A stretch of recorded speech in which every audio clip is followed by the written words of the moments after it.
پاکستان مسلم league functional district asset کے صدر جناب اعلیٰ یار بلوچ صدر کی ہدایت پر ڈسٹرکٹ ایسٹ کے ذمہ داران نے حالیہ بارشوں سے کراچی میں سڑکیں زیر آب آ گئی ہیں، جس کی وجہ سے عوام کو درپیش مسائل کا سامنا ہے۔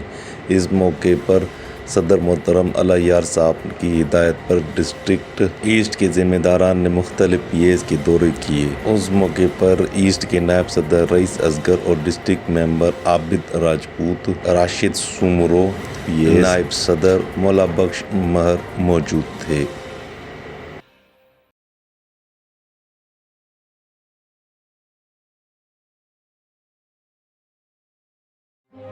سنجروہر جماعت معزز فقیر علی حسن ایسن جگہ جٹ جی نانیہ جی تے فاتحہ تعزیت کئی۔